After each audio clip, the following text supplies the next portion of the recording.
की है आरती, पापियों को पाप से तारती। श्री भागवत भगवान की है आरती, पापियों को पाप से तारती।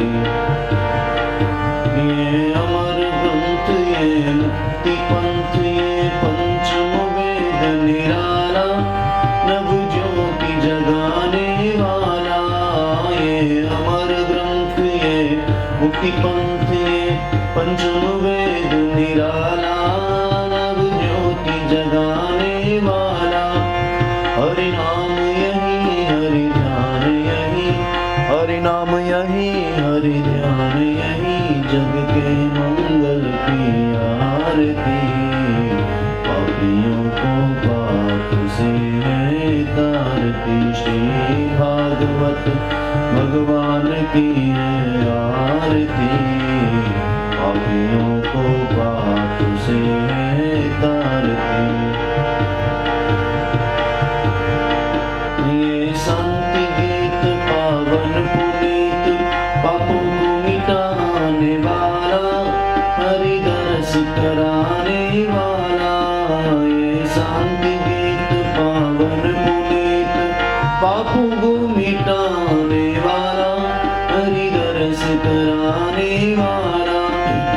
ये सुख करनी है दुख हरनी, ये सुख करनी है दुख हरनी, श्रीमय मधुसूदन की आरती।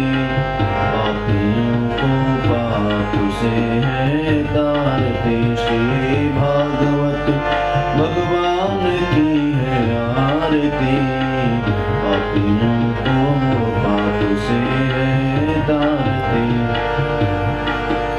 ये मधुर बोल मधुकंठ खोल, सन्मार्ग बताने वाला, बिगड़ी को बनाने वाला। ये मधुर बोल मधुकंठ खोल, सन्मार्ग बताने वाला, बिगड़ी को बनाने वाला। श्री राम यही घनश्याम यही, श्री राम यही घनश्याम यही, प्रभु के महिमा की आरती। पापियों को पाप से है तारती। श्री भागवत भगवान की है आरती, पापियों को पाप से है तारती। ये कृष्ण भक्ति राधा की शक्ति, प्रभु प्रीति बढ़ाने वाला, हरि से भी मिलाने वाला। ये कृष्ण भक्ति राधा की शक्ति, प्रभु प्रीति बढ़ाने वाला, हरि से भी मिलाने वाला। हनुमान यही, प्रहलाद यही, श्री ध्रुव नारद जी की आरती। पापियों को पाप से है तारती। श्री मान की है आरती, पापियों को पाप से है तारती। पापियों को पाप से है तारती। हरि ओम जलनिशीलीकरणं पुष्पै देवाभिवन्दनम्, आरोग्यार्थे शिवात्मा विवन्दनम्। द्यौः शान्तिरन्तरिक्षं शान्तिः, पृथिवी शान्तिरापः शान्तिरोगदयः शान्तिः, वनस्पतयः शान्तिर्विश्वे देवाः शान्तिर्ब्रह्म शान्तिः, सर्वभूं शान्तिः शान्तिरेव शान्तिः, श्यामा शान्तिरेधि। हरि ओम। हस्तौ अक्षतपुष्पाणि गृहीत्वा मङ्गलमन्त्राणि पठेयुः, पुष्पाञ्जलिं प्रारभ्यते। शेवन्ति कावकुलचौबकपाटलाब्जे, पुन्नागजातिकरवीलरसालपुष्पैः, बिल्वप्रबालतुलसीदलमञ्जरीभिः, स्वां पूजयामि जगदीश्वर मे प्रसीद। नानासुगन्धपुष्पाणि यथा कालोद्भवानि च, पुष्पाञ्जलिर्मया दत्त गृहाण परमेश्वर। मन्त्रोष्पुञ्जलिं समर्पयामि। श्री बालकृष्ण लाल चरणार्पणमस्तु। श्री पुराण पुरुषोत्तमाय नमः। बोलिए भागवत भगवान की जय। श्री बांके बिहारी लाल की जय। अपने अपने सद्गुरुदेव भगवान की जय।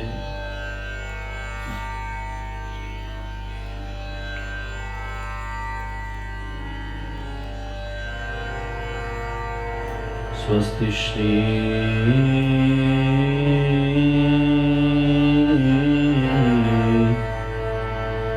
गणेशाय नमः। श्री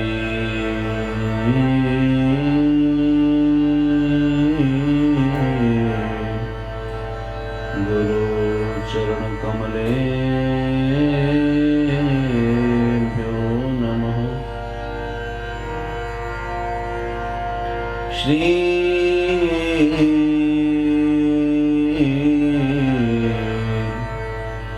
मातृपितृचरण कमलेभ्यो नमः।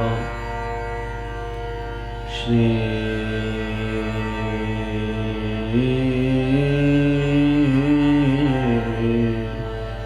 बांके बिहारिणे नमः। वक्रतुंड महाकाय कोटि सूर्य समप्रभ निर्विघ्नं कुरु मे देव सर्वकार्येषु सर्वदा।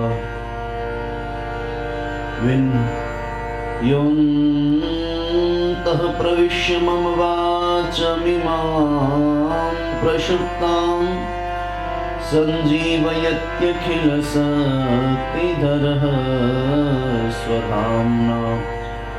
अन्यासहस्रचरण श्रवणत्वगादि प्राणान्नमो भगवते पुरुषाय तुभ्यम्।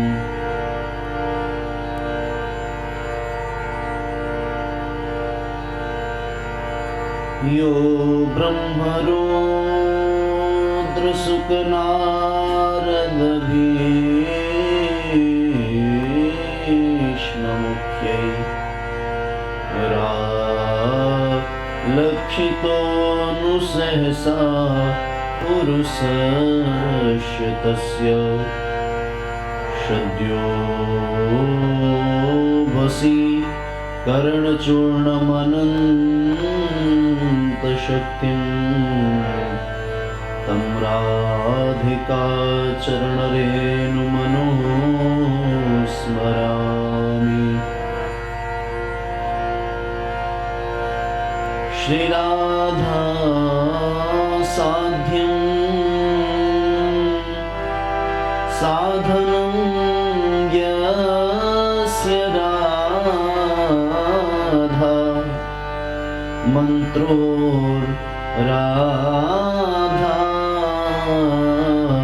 मंत्रदात्री च राधा।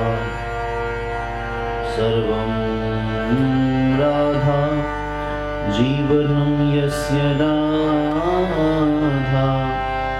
श्रीराधा राधा वाचिकीं तस्य शेषम्। बुद्धिहीन तनु जानिके सुमिरो पवन कुमार। बल बुद्धि विद्या देहु मोहे हरहु कलेश विकार। आइए हनुमंत विराजिए मैं कथा कहूँ मति अनुसार। प्रेम सहित गादे धरूं पधारे पवन कुमार। बोलिए श्री बांके बिहारी लाल की जय। कार्तिक मास महामहोत्सव की जय। श्रीमद्भागवत महापुराण की जय। श्री बांके बिहारी लाल की जय। वृंदावन धाम की जय। श्री यमुने महारानी की जय। श्री गोवर्धन नाथ की जय। अपने अपने सद्गुरुदेव भगवान की जय। जय जय श्री राधे, जय जय श्री राधे, जय जय श्री राधे श्याम। अखिल कोटि ब्रह्मांड नायक, जगत नियंता जगदाधार, निराकार निर्विकार निरीह निर्विकल्प, श्री नंदनंदन प्रचंड नंदन यशोदा नंदन कंस निकंदन देवकी नंदन परमानंद आनंद कंद, श्री राधारमण बाधारण कुंज निकुंजेश्वर, प्राणधन प्रभु श्री बालकृष्ण लाल की वांगमयी शब्द विग्रह, श्रीमद् भागवत महापुराण। प्यारे प्रभु प्रेमियों, श्रीमद् भागवत सप्ताह आध्यात्मिक यात्रा के परम चरम यात्रा के आज अष्टम दिवसीय सत्र को प्रारंभ करें। आइए उससे पूर्व थोड़ी देर भगवान नाम का आश्रय लेकर के चित्त को पावन करें, मन एवं वाणी को पवित्र करें। थोड़ी देर भाव से श्री ठाकुर जी के नाम को गाएंगे।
श्री वृंदावन बिहारी लाल की जय।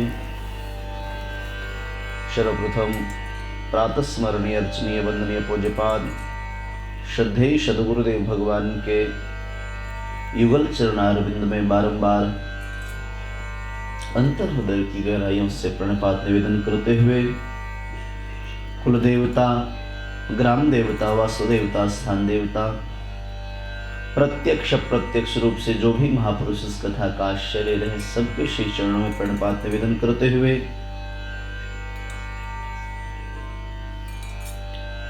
प्राणधन प्रभु श्री बांके बिहारी लाल, श्री राधा वल्लभ लाल, श्री राधा श्याम सुंदर भगवान, श्री राधा दामोदर भगवान के श्री चरणारविंद में प्रणपात निवेदन करते हुए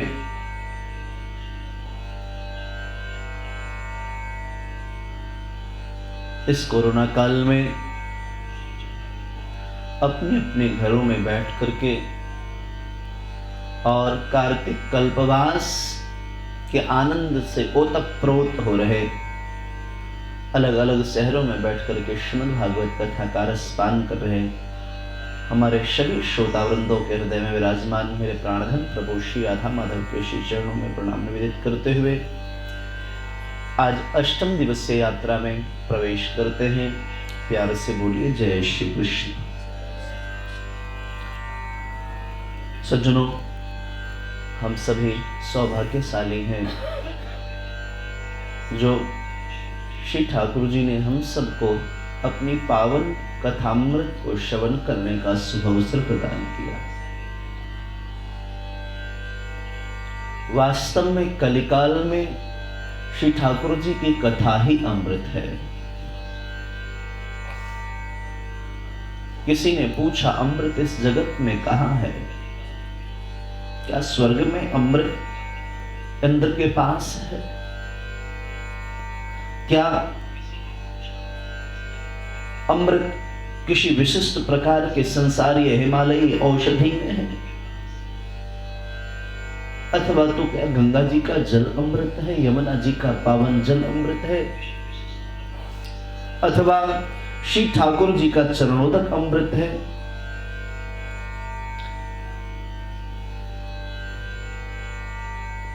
अथवा नाग के मस्तक पे रहने वाला जो वह मणि है वह अमृत है? कलिकाल में अमृत है कहां? किसी महापुरुष ने कहा, भैया इन समस्त स्थानों पर तो अमृत है ही, लेकिन वास्तव में अमृत वहां है रही है। बोले, जहां पर कथा हो रही है उस कंठ से अमृत बरस रही है, और जो श्रवण कर रहा है उसका हृदय उस अमृत से तृप्त हो रहा है, उसका हृदय उस अमृत से तृप्त हो रहा है। बहुत सुंदर यह उत्सव चल रहा है ठाकुर जी की कृपा से। न मुझ में वह पात्रता है कि मैं इस कार्तिक कल्पवास के रस का लाभ ले सकूं।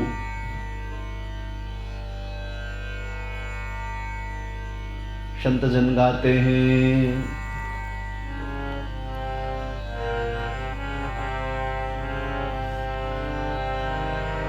मौसम दीन दीन हित, तुम समान रघुवीर। आगे क्या है? अस विचार रघुवंश मणि, अरहु विषम भव पीर। ऐसे कुछ श्लोक, ये दोहा है। तुलसी बाबा कहते हैं, मौसम कौन कुटिल खल कामी, मौसम कौन कुटिल खल कामी, जो तन दियो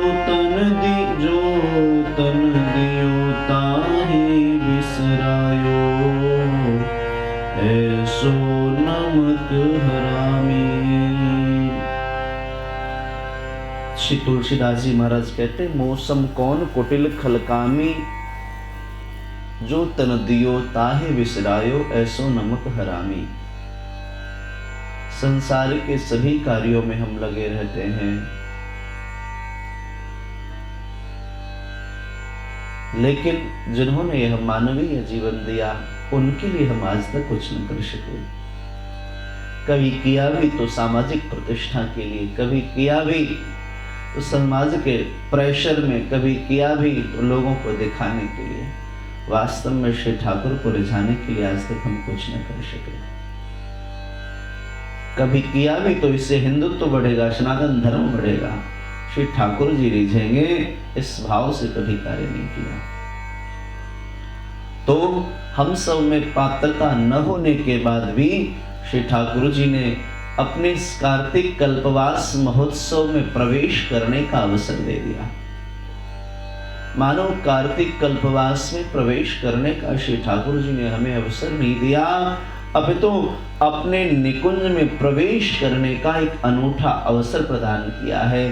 भैया, अगर इस कार्तिक कल्पवास को सफल बना लोगे तो हम हमारे निकुंज में तुम्हें प्रवेश करा देंगे, जिससे नित्य आप नवीन लीलाओं का दर्शन करते रह सको। तो ऐसे परमात्मा के पावन चरणारविंद में हम प्रणपात निवेदन करें। सरकार, आप सब में तो पात्रता होगी, चूंकि आप सब आध्यात्मिक हैं, साधक हैं। मुझे लगता है मेरे जीवन में ऐसी पात्रता नहीं कि मैं ठाकुर जी के इस लीला कथामृत को समझ सकूं, गा सकूं। खैर, उनकी बड़ी कृपा हुई जो उन्होंने कार्तिक कल्पवास में हम सबों को प्रवेश करने का अवसर प्रदान कर दिया। आइए हम सभी कार्तिक कल्पवास के अंतर्गत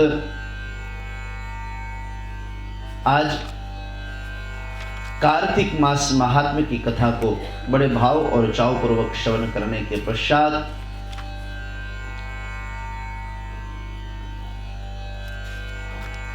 हम सभी कथा में प्रवेश करेंगे। बड़े प्यार भाव और श्रद्धा के साथ सप्तम अध्याय में हम सभी प्रवेश करते हैं। कथा थोड़ी पीछे रह गई है। श्री नारद जी महाराज कहते हैं, कार्तिक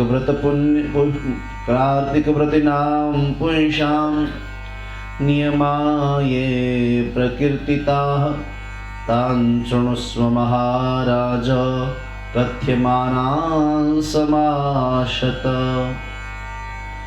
शर्वामिषाणि मासं च क्षौद्रं सौवीरकं तथा राजिकोन्मादकं चापि नैवाद्यात् कार्तिक व्रति।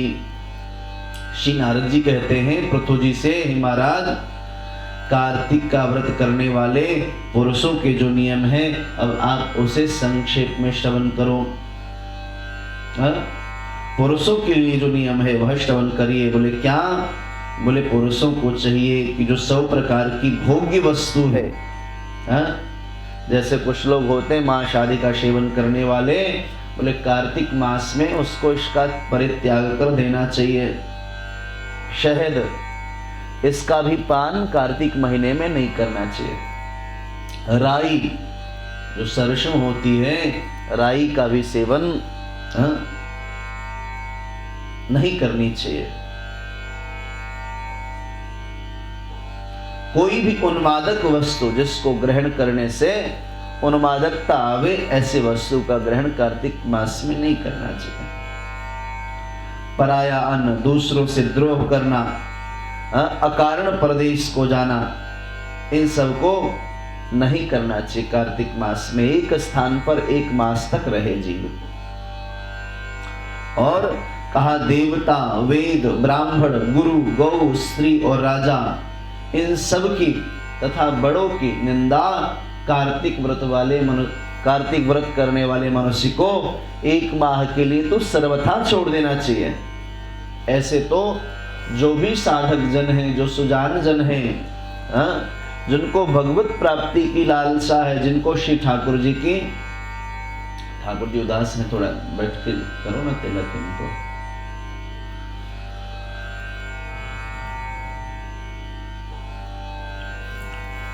महाराज, देवता, वेद, ब्राह्मण, गुरु, गौ, स्त्री, राजा, इन सब की तथा बड़ों की निंदा कार्तिक मास में जीव को सर्वथा त्याग देनी चाहिए।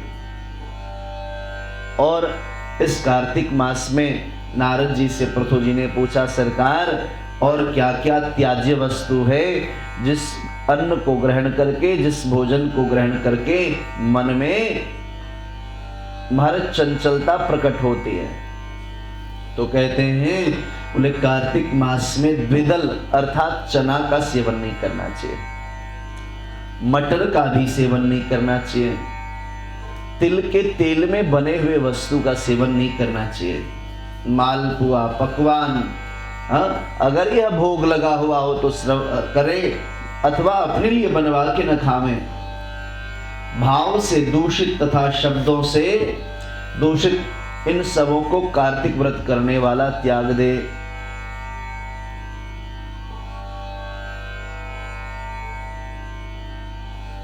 कहते हैं चना, नींबू, अन्नों में मसूर, ये सब कार्तिक व्रत करने वाला कभी कार्तिक मास में न खाए।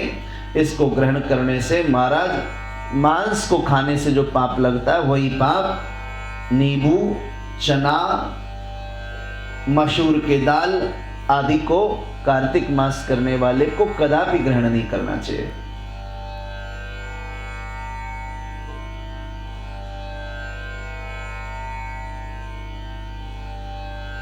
बोले गौ दुग्ध के अलावा और कोई दूसरा दुग्ध भी इस माह में सेवन नहीं करना चाहिए।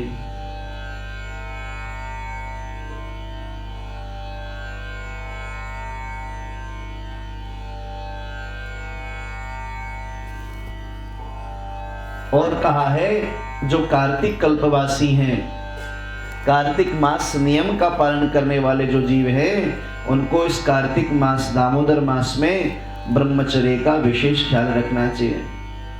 वह जीव जो कार्तिक कल्पवासी है वह भूमि पर शयन करे, पत्रावली में भोजन, चौथे प्रहर भोजन कार्तिक व्रती सदा करे। कार्तिक स्नान करने वाला नरक चतुर्दशी को तेल लगावे, दिन में तेल नहीं लगावे।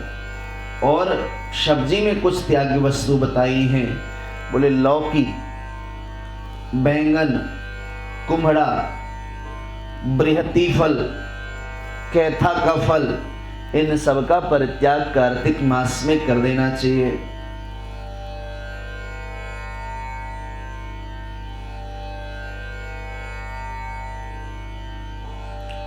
और कहते हैं कार्तिक मास में 2 बार पकाए हुए अन्न और जल को कार्तिक व्रती न ग्रहण करे। 2 बार मतलब कच्चा चावल ग्रहण करे, कच्ची चावल का ही सेवन करे।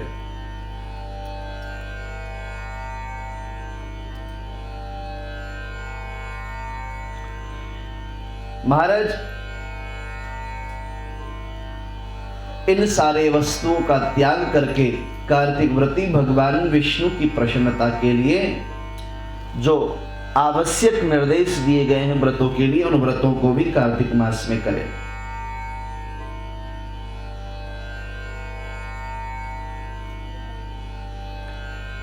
रविवार को आंवले का सेवन नहीं करना चाहिए कार्तिक महीने में। महाराज बोले प्रबोधनी एकादशी में कहे हुए हरि का जागरण भी करें। उपर्युक्त विधि के अनुसार कार्तिक व्रत करने वाले मनुष्य को देखकर यमदूत भाग जाते हैं। जो अभी हम 3 दिन से कार्तिक नियम बता रहे हैं, कब स्नान करना है, कब कैसे क्या ग्रहण करना है, बोले ऐसे मनुष्यों को देख करके यमदूत भाग जाते हैं, जैसे सिंह से पीड़ित हाथी भाग जाते हैं। विष्णु का व्रत करने वाला एक हो तो भी श्रेष्ठ है, और 100 यज्ञ करने वाला श्रेष्ठ नहीं है, क्योंकि यज्ञ करने वाला स्वर्ग जाता है और कार्तिक व्रत करने वाला वैकुंठगामी हो जाता है। जो कार्तिक व्रत नियम पूर्वक करता है, कार्तिक स्नान करता है, महाराज वह वैकुंठगामी हो जाता है। इस पृथ्वी में भुक्ति और मुक्ति देने वाले जितने तीर्थ हैं, वे सब कार्तिक व्रत करने वाले मनुष्य की देह में निवास करते हैं। भगवान विष्णु के वाक्य से प्रेरित इंद्रादिक देवता कार्तिक व्रती की इस तरह रक्षा करते हैं जैसे सेवक अपने राजा की रक्षा करते हैं। भगवान नारायण का व्रत करने वाला जहां पूजित होकर स्थित रहता है वहां ग्रह भूत पिशाच आदि सर्वथा नहीं आते। कहते हैं इस विधि के अनुसार कार्तिक व्रत करने वाले मनुष्य के पुण्य को चतुर्मुख ब्रह्मा भी कहने में समर्थ नहीं है। जो इस नियम पूर्वक कार्तिक व्रत को करता है, महाराज ब्रह्म मुहूर्त में स्नान करे, किसी से अकारण क्रोध न करे, ऊंची आवाज में बात न करे, अधिक से अधिक मौन रहे, जितना हो सके माला करे, कथा श्रवण करे, जो त्याज्य वस्तु है उसका सेवन न करे, त्याज्य वस्तु जो है वह खाने में उसका सेवन न करे, जल की पवित्रता का ख्याल रखे और बोले इन सारे कार्यों को करते हुए जो कार्तिक व्रती अपने जीवन को यापन करता है, बोले उस मनुष्य के पुण्य के लिए संबंध में तो चतुर्मुख ब्रह्मा भी कहने में असमर्थ है। जो मनुष्य भगवान विष्णु को प्रिय संपूर्ण पापों का नाश करने वाला और अच्छे पुत्र तथा धन धान्य की वृद्धि करने वाला जो कार्तिक व्रत है उसको नियम से करता है, उसको तीर्थों की यात्रा और सेवा से क्या प्रयोजन है? अब 8वें अध्याय में श्री नारद जी कार्तिक व्रत के उद्यापन की विधि बताते हैं। अथोर्जन व्रतिनः संयुद्यापन विधिर्नृप तम शृणुष्य मया आख्यातं सविधानं समाशतः।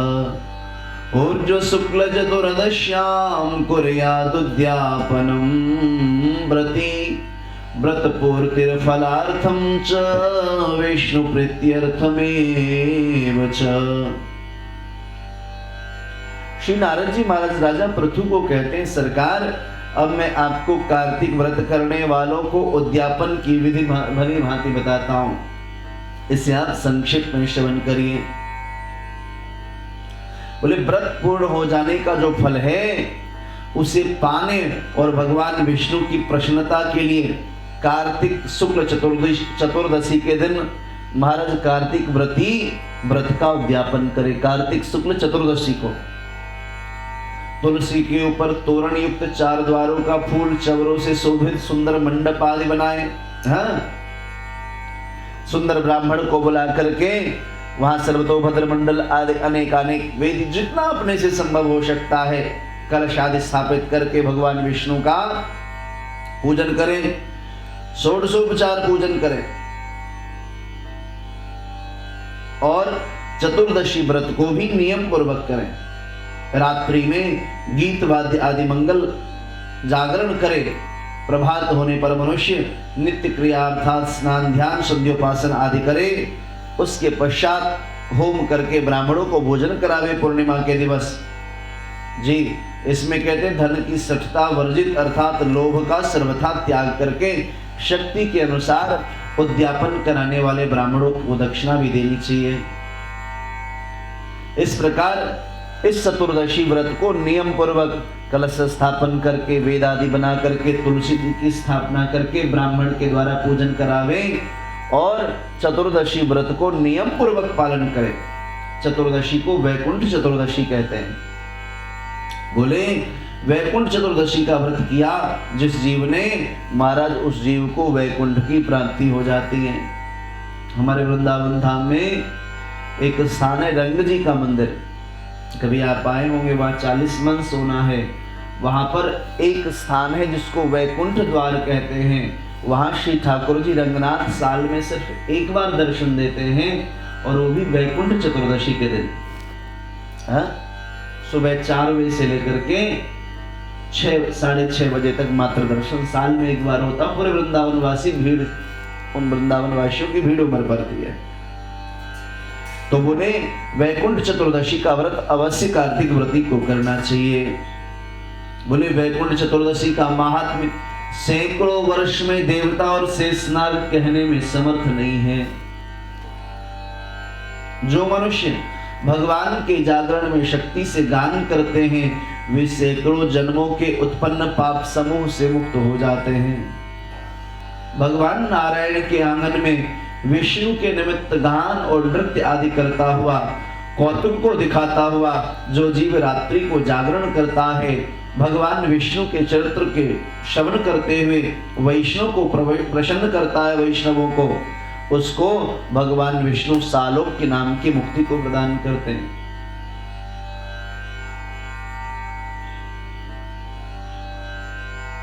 महाराज पूर्णमासी को पत्नी सहित उत्तम ब्राह्मणों को, उसमें संख्या 30 हो अथवा 1 को, अपनी शक्ति के अनुसार न्योता दे करके उनको प्रसाद भी पवाना चाहिए। कार्तिक पूर्णिमा के दिन 30 हो अथवा कम से कम 1 हो, क्योंकि विष्णु वर देकर मत्स्य रूप हुए थे, सो इसमें दिया और होम किया हुआ तथा जप किया हुआ अक्षय फलदायक होता है। इस महीने में हवन किया हुआ, जप किया हुआ अक्षय पुण्य फलदायक होता है। इसी से व्रती उन ब्राह्मणों को खीर आदि अन्न का भोजन करावे।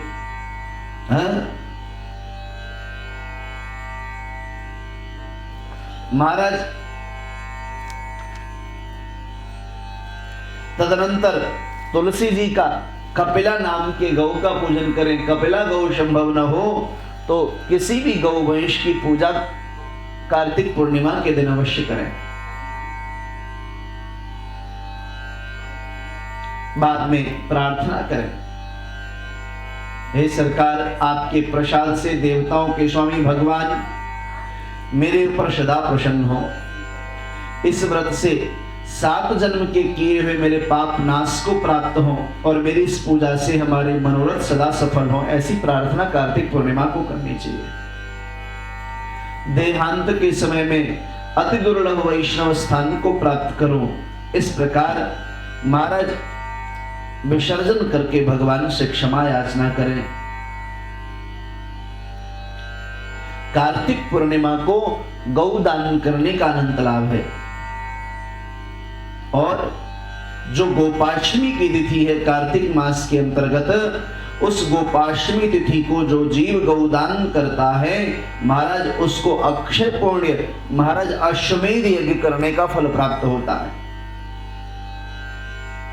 जो मनुष्य इस प्रकार कार्तिक व्रत भली भांति करता है वह पाप रहित और सब कामनाओं से युक्त होकर के भगवान विष्णु के सामीप्य को प्राप्त कर लेता है।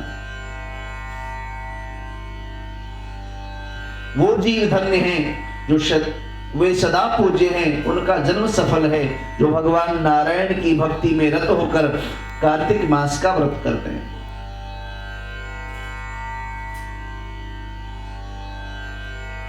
इस प्रकार कार्तिक व्रत के नियमों को जो भक्ति से श्रवण करते हैं, वैष्णवों के आगे कहते हैं, वे सब पापों के नाश करने वाले फल को प्राप्त कर लेते हैं। स्वस्ति श्री पद्म पुराणे कार्तिक माहात्म्ये अष्टमो अध्यायः श्री बालकृष्ण लाल चरणार्पणमस्तु। 8वां अध्याय, 7वां और 8वां अध्याय श्री ठाकुर जी के चरणों में कार्तिक मास महात्म्य का समर्पित करते हैं। कल हम सभी 9वां अध्याय श्रवण करेंगे।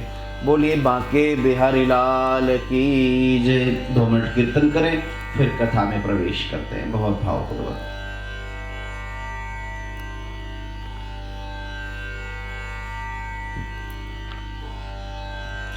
श्री कृष्ण गोविंद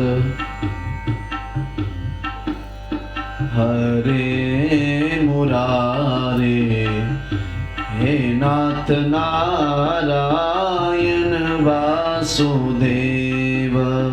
श्री कृष्ण गोविंद हरे मुरारे, हे नाथ नारायण वासुदेव। हे नाथ नारायण वासुदेव, हे नाथ नारायण वासुदेव। श्री कृष्ण गोविंद हरे मुरारे, हे नाथ नारायण वासुदेव, श्री कृष्ण गोविंद हरे मुरारे, हे नाथ नारायण वासुदेव। राधे कृष्ण कृष्ण कृष्ण राधे राधे, राधे श्याम श्याम श्याम राधे राधे, राधे कृष्ण कृष्ण कृष्ण राधे राधे, राधे श्याम श्याम श्याम राधे राधे, राधे कृष्ण कृष्ण कृष्ण राधे राधे, राधे श्याम श्याम राधे राधे। बोलिए श्री बांके बिहारी लाल की जय। अथ चतुर्थोऽध्यायः। व्यास उवाच इति ब्रुवाणं संस्तूय मुनीनां दीर्घशत्रूणां वृद्धः कुलपतिः सूतं बह्वृचः शौनको ब्रवीत्।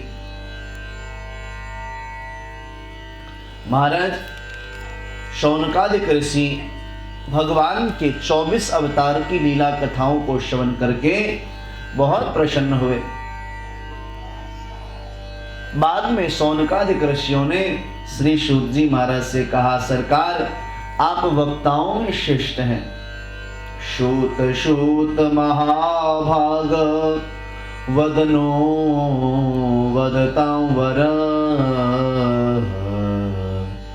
कथां भागवतीं पुण्यां यदा भगवान शुकः।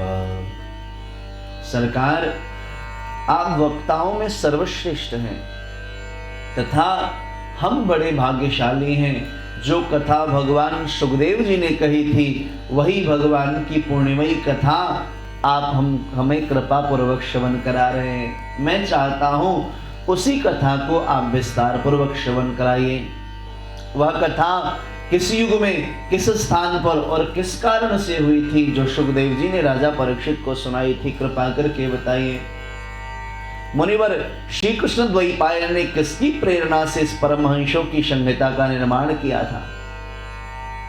उनके पुत्र सुखदेव बड़े योगी, समदर्शी, भेदभाव रहित, संसार निद्रा से जगे एवं निरंतर एकमात्र परमात्मा में स्थिर रहते हैं।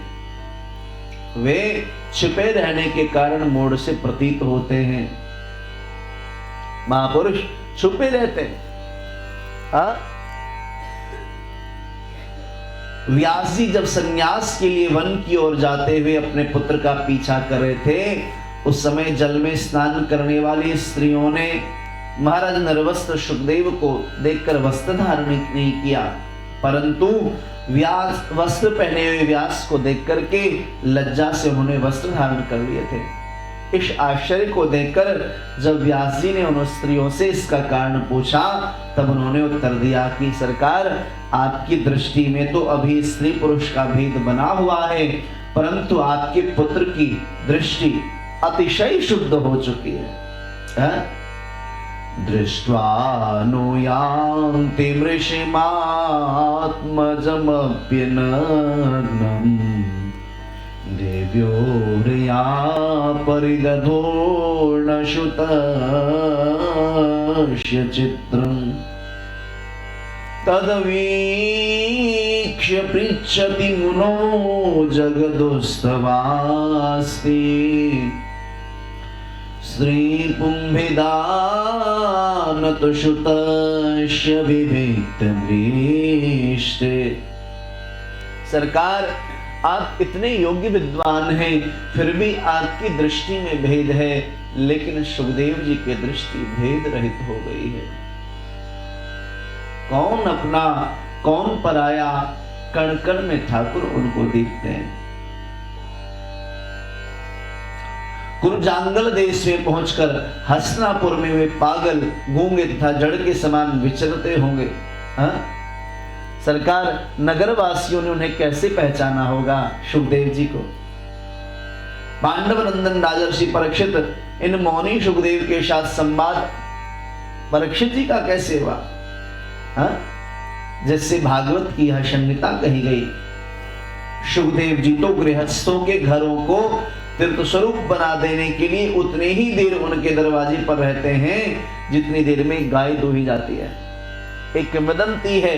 और क्या भागवत जी कहते हैं, सुखदेव जी महाराज एक गृहस्थ के घर में उतनी ही देर ठहरते थे जितनी देर में गौ दुग्ध का दोहन हो जाए। साफ साफ लिखा हुआ है भागवत जी के प्रथम स्कंद के 4 अध्याय में 8वें श्लोक में। बोले सगो दोहन मात्रम ही गृहेषु गृहमेधिनाम अवेक्षते महाभागस निर्थी कुर्वांस तदाश्रमम्। गुरुजनों को चाहिए कि गृहस्थों के यहां तब तक ही रुके जब तक वो कथा श्रवण करा रहे हैं, कीर्तन करा रहे हैं, आदि आदि। सरकार, हमने सुना है अभिमन्यु नंदन परीक्षित भगवान के बड़े प्रेमी भक्त थे। उनके अत्यंत आश्चर्यमय जन्म और कर्मों का भी वर्णन आप कृपा करके कीजिए। वो तो पांडव वंश के गौरव बढ़ाने वाले सम्राट थे। वे भला किस कारण से साम्राज्य लक्ष्मी का परित्याग करके गंगा तट पर मृत्यु पर्यंत अनशन का व्रत लेकर के बैठ गए?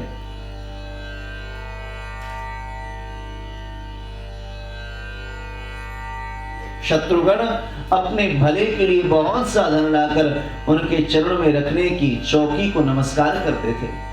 वे एक वीर युवक थे। आखिर उन्होंने विरक्त स्वरूप क्यों धारण किया?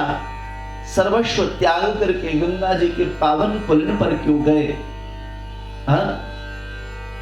उनका शरण तो दूसरों के हित के लिए था, फिर उन्होंने विरक्त होकर उसका परित्याग क्यों किया? वेदवाणी को छोड़कर अन्य समस्त शास्त्रों के आप पारदर्शी विद्वान हैं, इसलिए इस समय जो कुछ हमने आपसे पूछा है वह सब कृपा करके हमें बताइए। श्री सूत उवाच। सूत जी महाराज कहते हैं, द्वापरे समनो प्राप्ते तृतीये युग पर्यये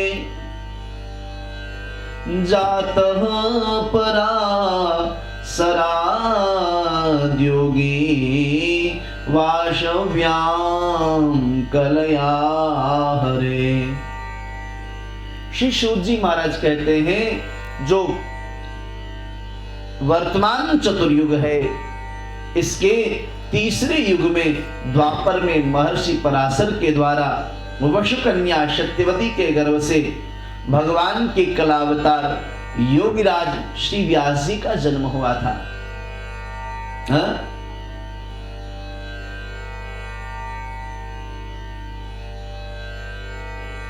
एक दिन वे सूर्योदय के समय सरस्वती के पवित्र जल में स्नान कर रहे थे और स्नान करके एकांत पवित्र स्थान पर बैठ गए। महर्षि भूत और भविष्य को जानते थे, उनकी दृष्टि अचूक थी। उन्होंने देखा कि जिसको लोग जान नहीं पाते, ऐसे समय के फेर से प्रत्येक युग में धर्म संकरता और उसके प्रभाव से भौतिक वस्तुओं की शक्ति का ह्रास होता रहता है। संसार के लोग श्रद्धाहीन और शक्ति रहित हो जाते हैं।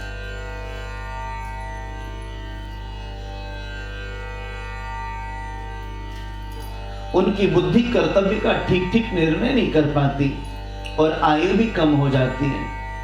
लोगों की इस भाग्यहीनता को देखकर उन मुनीश्वर ने अपनी दिव्य दृष्टि से समस्त वर्णों और आश्रमों का हित कैसे हो, इस पर विचार करना प्रारंभ किया और बाद में उस दृष्टि से यज्ञों का विस्तार करने के लिए एक ही वेद का वेदव्यास भगवान ने 4 भाग कर दिया, विभाजन कर दिया। बहुत सुंदर। बोले बाल कृष्ण लाल की जय। 4 भाग कर दिया उनका वेद का। 4 वेद बन गए, ऋग्वेद, यजुर्वेद, सामवेद और अथर्ववेद। उसमें ऋग्वेद के पहल सामगान के विद्वान जैमिनी और यजुर्वेद के एकमात्र स्नातक वैशंपायन हुए। अथर्ववेद में प्रवीण हुए दरुणनंदन शिष्यमंतु मुनि। जो 4 वेदों का विभाजन हुआ उसके अलग अलग विद्वान रचे हुए हैं। इतिहास और पुराणों के स्नातक महाराज मेरे पिता श्री रोमहर्षण जी महाराज थे। श्री सूत जी कह रहे हैं ऋषियों ने अपनी अपनी शाखा और भी अनेक भागों में विभक्त कर दिया। इस प्रकार शिष्य प्रशिष्य उनके शिष्यों द्वारा वेदों की बहुत सी शाखाएं बन गई। कम समझने वाले पुरुषों पर कृपा करके भगवान वेदव्यास ने इसलिए ऐसा विभाग कर दिया कि जिन लोगों को स्मरण शक्ति नहीं है या कम है वे भी वेदों को धारण कर सकें। स्त्री, शूद्र, पतित, द्विजाति बोलिए तीनों ही वेद श्रवण करने के अधिकारी नहीं हैं। इसलिए वे कल्याणकारी शास्त्रोक्त कर्मों के आचरण में भूल कर बैठते हैं। अब इसके द्वारा उनका भी कल्याण हो जाए यह सोचकर महामुनि व्यास जी ने बड़ी कृपा करके महाभारत नाम के इतिहास की रचना की। शौनकादि ऋषियों यद्यपि व्यास इस प्रकार अपनी पूरी शक्ति से सदा सर्वदा प्राणियों के कल्याण में ही लगे रहे, तथापि उनके हृदय को संतोष न हुआ। उनका मन कुछ खिन्न खिन्न सा रहता था। एक दिन वेदव्यास जी महाराज सरस्वती के पावन पुलन पर बैठ करके और चिंतनशील थे, चिंतन में निमग्न थे। मैंने निष्कपट भाव से ब्रह्मचर्य आदि व्रतों का पालन करते हुए वेद, गुरुजन, अग्नियों का सम्मान किया है, उनकी आज्ञा का पालन किया। महाभारत की रचना के बहाने मैंने वेद के अर्थ को खोल दिया है, जिसे स्त्री शूद्र आदि भी अपने अपने धर्म कर्म का ज्ञान प्राप्त कर सकें। यद्यपि मैं ब्रह्म तेज से संपन्न एवं समर्थ हूं, तथापि मेरा हृदय कुछ अपूर्ण काम सा जान पड़ता है। अवश्य ही अब तक मैंने भगवान को प्राप्त कराने वाले धर्मों का प्रायः निरूपण नहीं किया है, इसलिए मेरे जीवन में अपूर्णता सी स्थिति जग रही है। मेरा मन असंतुष्ट हो रहा है, मेरा हृदय असंतुष्ट हो रहा है। महाराज, वे ही धर्म परमहंसों को प्रिय है, वे ही भगवान को प्रिय है, यही मेरी अपूर्णता का कारण है। इस प्रकार विचार करते हुए श्री वेदव्यास जी महाराज का मन खिन्न हो गया। वह चिंतन कर ही रहे थे कि उसी समय उनके मध्य में महाराज श्री नारद जी का शुभागमन हुआ और नारद जी ने आगे कहा, पाराशर्य महाभागः भवतः कचिदात्मना परितुष्यति शारीर आत्मा मानस एव वा।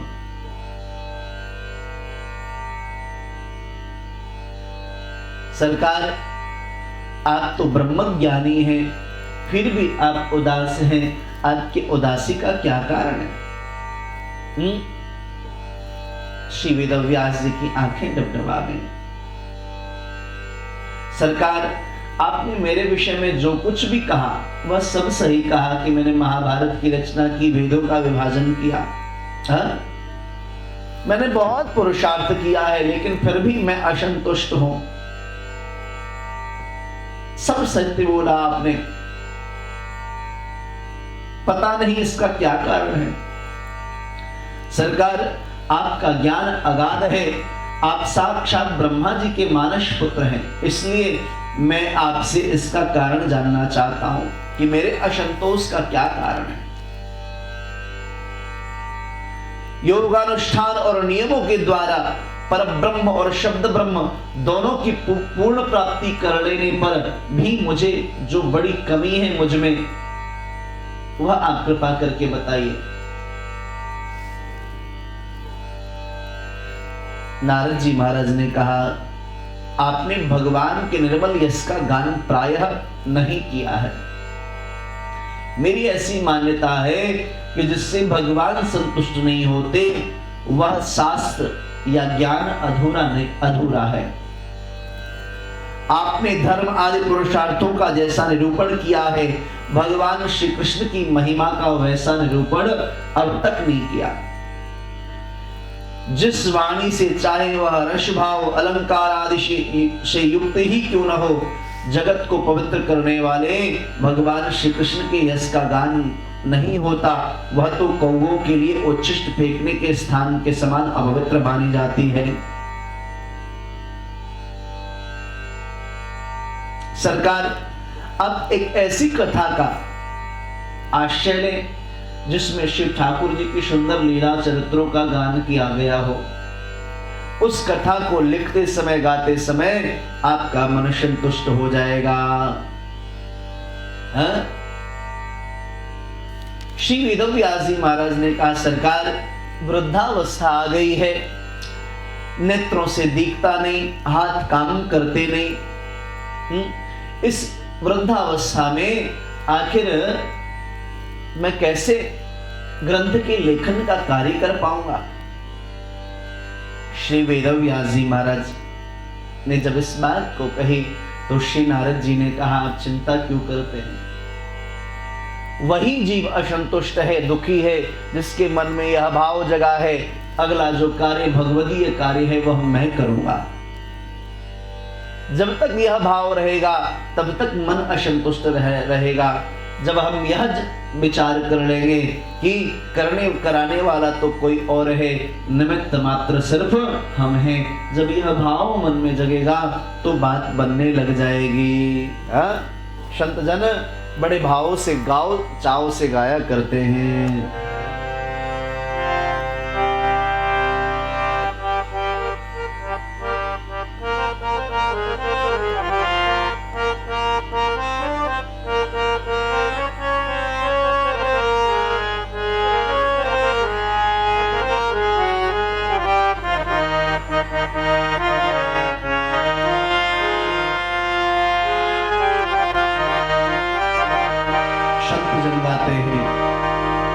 मेरा आपकी कृपा से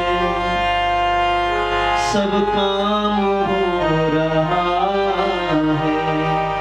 मेरा आपकी कृपा से सब काम हो रहा है।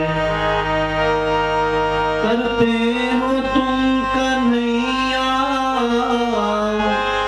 करते हो तुम कन्हैया, मेरा नाम हो रहा है। बस आपकी दया से सब काम हो रहा है। मेरा आपकी कृपा से सब काम हो रहा है। पतवार के बिना ही मेरी नाव चल रही है। पतवार के बिना ही मेरी नाव चल रही है। बिन मांगे है कन्हैया हर चीज मिल रही है। बिन मांगे है कन्हैया हर चीज मिल रही है। करता नहीं मैं कुछ भी, हर काम हो रहा है। करता नहीं मैं कुछ भी, हर काम हो रहा है, बस आपकी दया से सब काम हो रहा है। महाराज संतजन बहुत भावपूर्वक गाते हैं। तो बोले आप यह क्यों विचार करते हैं कि जो ग्रंथ के लेखन के कार्य की जिम्मेदारी मैंने दी है उसको आप निभाएंगे? हाँ, वस्तुतः लगता हमें ऐसा है कि फला फला कार्य हम कर रहे हैं, लेकिन सत्यता यह है उस कार्य को हम नहीं, करने वाला वह परमात्मा है। महाराज यहाँ पर एक प्यारी पवित्र कथा श्री नारद जी महाराज ने श्रवण कराई।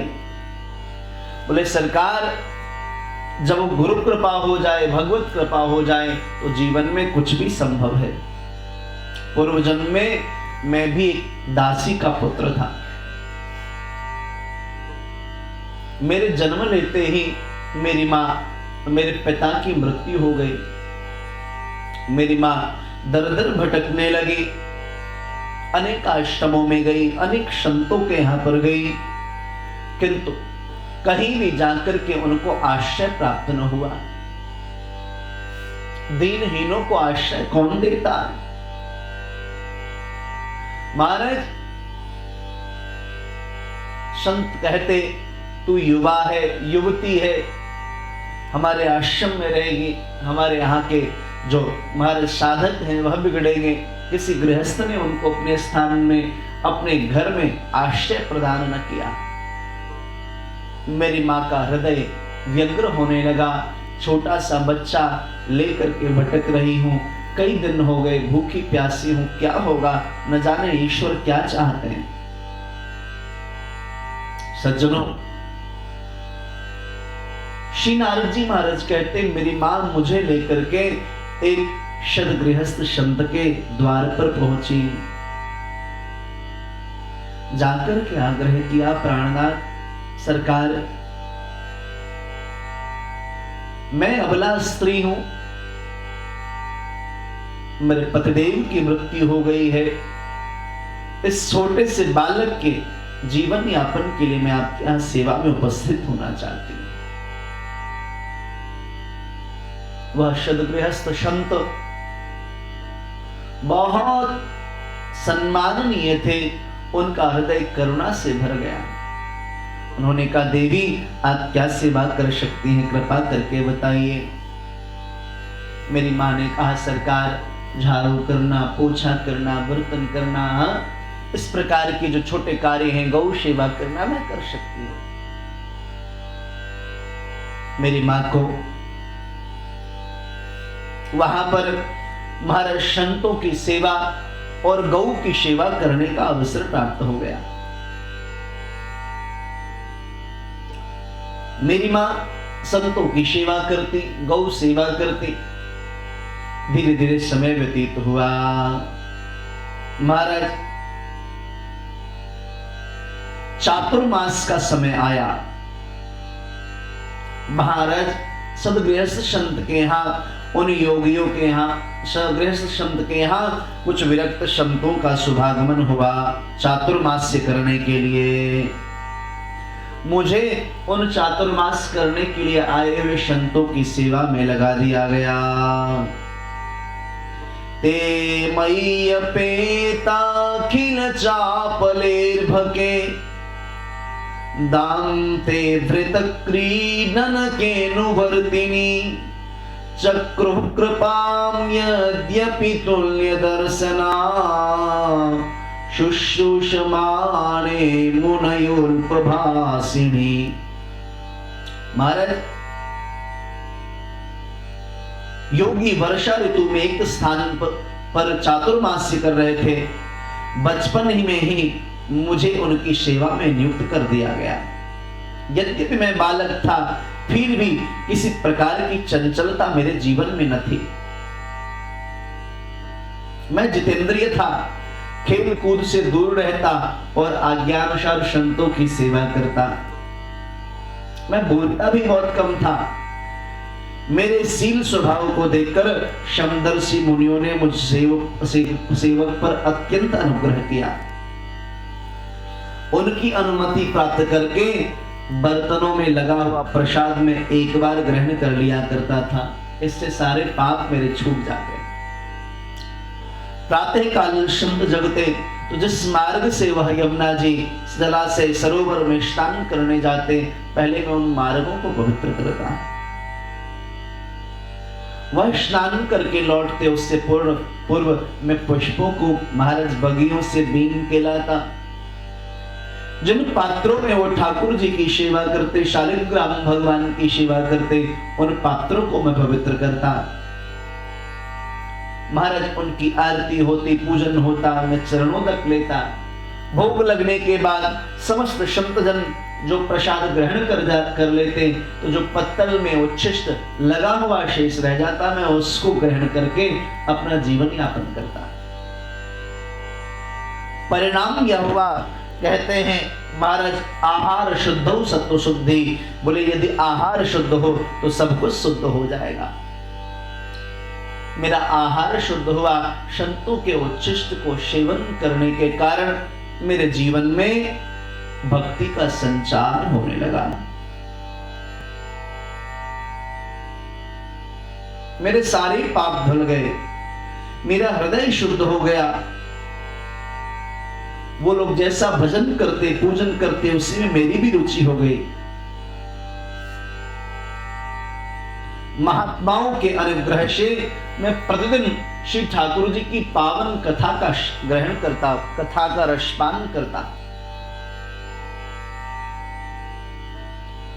उनकी प्रिय कीर्ति को श्रवण करते करते, श्री ठाकुर जी की लीला कथाओं को श्रवण करते करते मेरी श्री ठाकुर जी में रुचि होने लगी।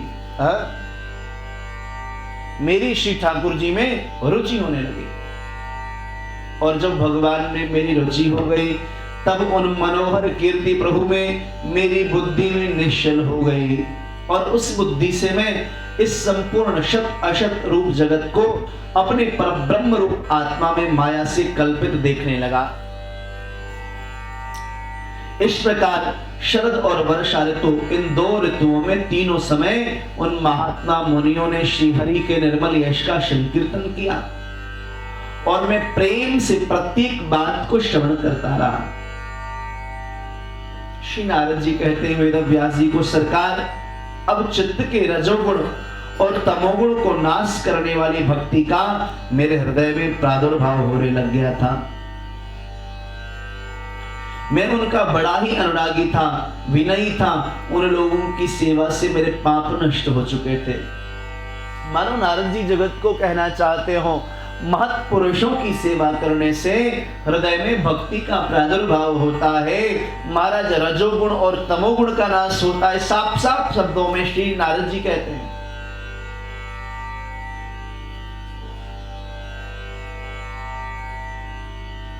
इंद्रियों में संयम होने लगता है, जीवन में दीनता आती है, स्वभाव विनयी हो जाता है महत् पुरुषों की सेवा से। बात बहुत साफ साफ श्री नारद जी कह रहे हैं कि हमारे जीवन में विनम्रता कैसे आई। बोले उन महापुरुषों की जब मैं सेवा करता तो मेरे जीवन में करुणा प्रकट होने लगी। बाद में उनके उच्छिष्ट को ग्रहण किया, फिर कथा श्रवण करने लगे। क्रम से देखी कैसे भक्ति नारद जी के जीवन में प्रकट हुआ। जब उच्छिष्ट को ग्रहण किया तो भक्ति और प्रकट हुई। फिर जब कथा श्रवण करने लगे श्री ठाकुर जी की, तो ठाकुर जी में भी रुचि हो गई, क्योंकि बीजारोपण तो हो चुका है।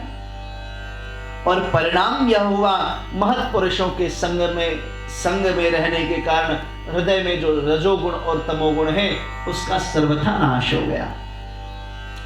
जीवन में विनम्रता आ गई, मधुरता आ गई, निर्मलता आ गई। मैं विनयी हो गया था। उन संतों का मैं आज्ञाकारी सेवक बन गया था।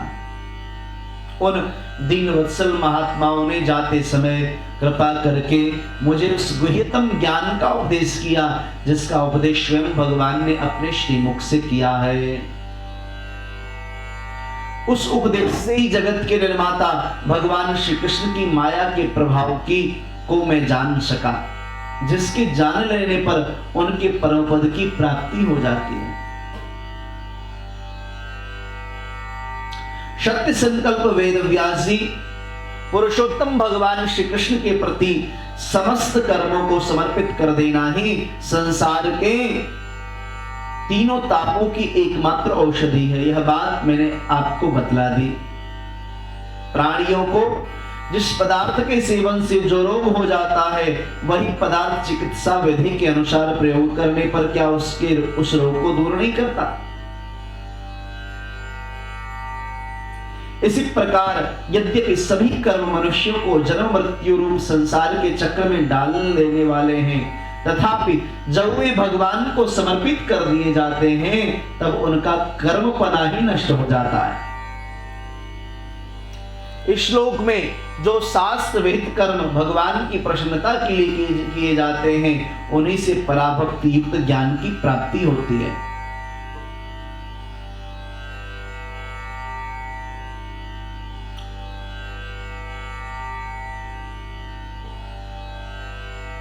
उस भगवदर्थ कर्म के मार्ग में भगवान की आज्ञा अनुसार आचरण करते हुए लोग बार बार भगवान श्री कृष्ण के गुण और नामों का कीर्तन तथा स्मरण करते हैं। महाराज जो मंत्र उन्होंने दिया वह परम पावन मंत्र था। कौन सा मंत्र?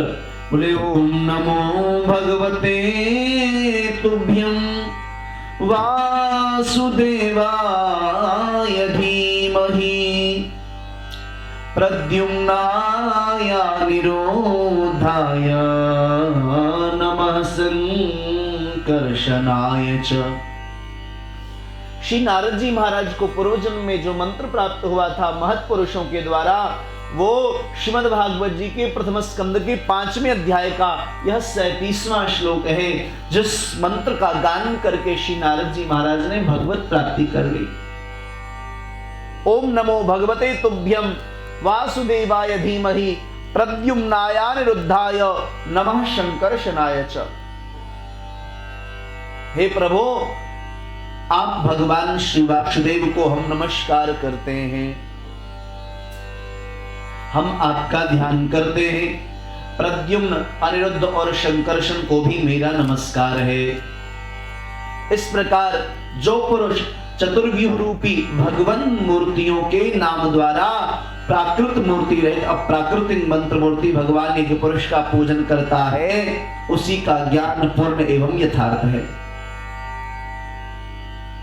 महाराज, जब मैंने भगवान की आज्ञा का इस प्रकार पालन किया, तब इस बात को जानकर भगवान श्री कृष्ण ने मुझे आत्मज्ञान, ऐश्वर्य और अपनी भाव रूपा प्रेमा भक्ति प्रदान कर दिया। जब उस मंत्र का जप किया मैंने, तो श्री ठाकुर जी ने इस बात को जान करके भगवान श्री कृष्ण ने मुझे आत्मज्ञान, ऐश्वर्य और भाव रूपा प्रेमा भक्ति का दान किया। नारद जी महाराज कह रहे हैं वेदव्यास जी को, इमं स्वनिगमं ब्रह्मन् नवेत्य मदनुष्ठितम् अदान में ज्ञानमैश्वर्यं स्वस्मिन् भावं च केशवः। हे व्यास जी, आपका ज्ञान पूर्ण है, आप भगवान की ही कीर्ति का, उनकी प्रेममयी लीला का वर्णन कीजिए। उसी से बड़े बड़े ज्ञानियों की भी जिज्ञासा पूर्ण हो जाती है। जो लोग दुखों के द्वारा बार बार रौंदे जा रहे हैं, उनके दुख की शांति इसी से हो सकती है, और कोई कष्टों की निवृत्ति का उपाय नहीं है। स्वस्थ श्रीमद्भागवते महापुराणे पारमहंस्यां संहितायां प्रथम स्कंदे व्यास नारद संवादे पंचमोऽध्यायः। कृष्णाय वासुदेवाय हरये परमात्मने प्रणत क्लेशनाशाय गोविंदाय नमो नमः। सुमित जी, एक बार ठाकुर जी की छवि लगा दीजिए, एक तस्वीर। अथ षष्ठोऽध्यायः श्रीसूत उवाच। लग गया?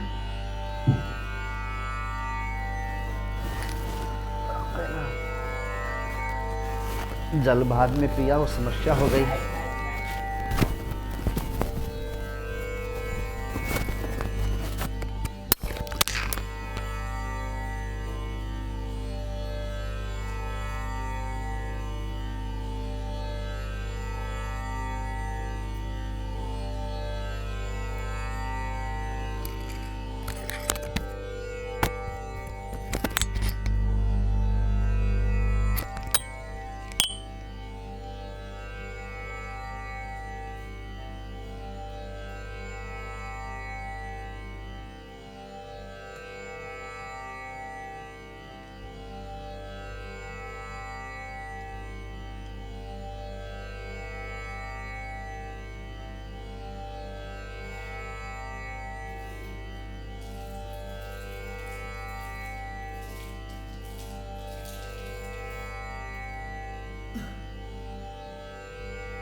कृष्णाय वासुदेवाय हरये परमात्मने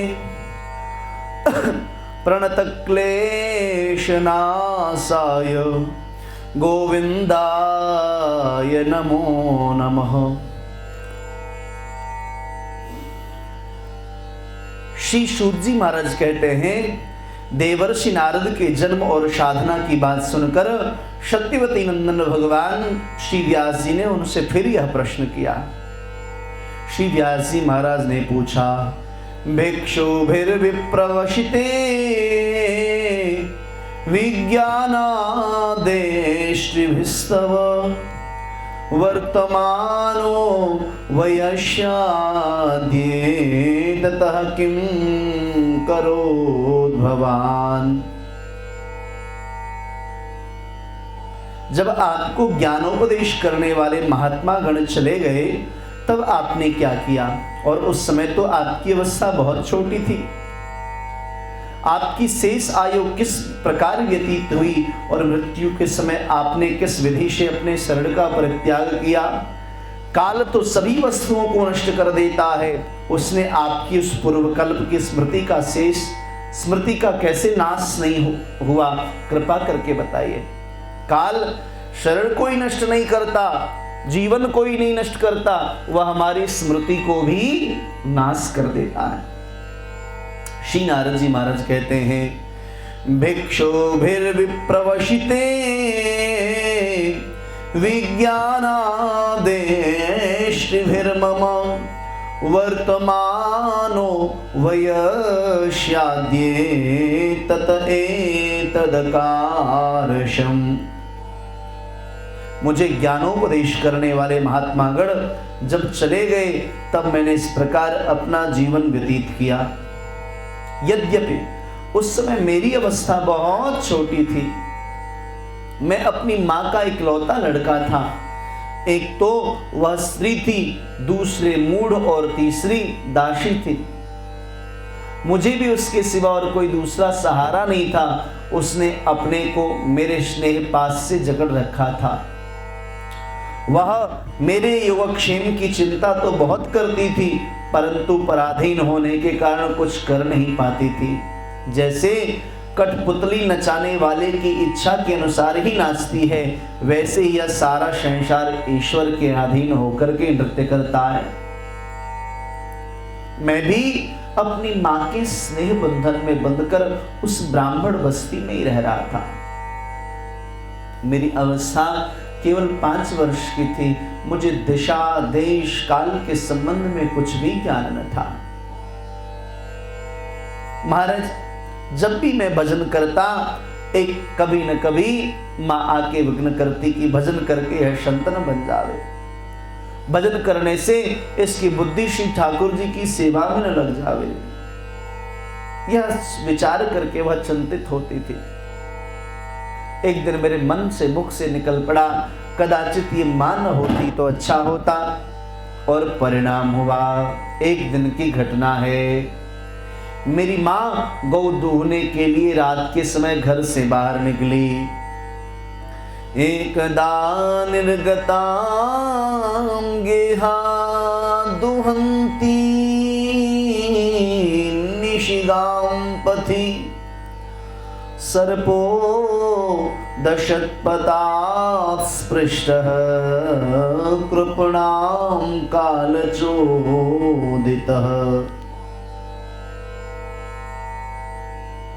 महाराज, रास्ते में उनके पैर से एक सांप छू गया।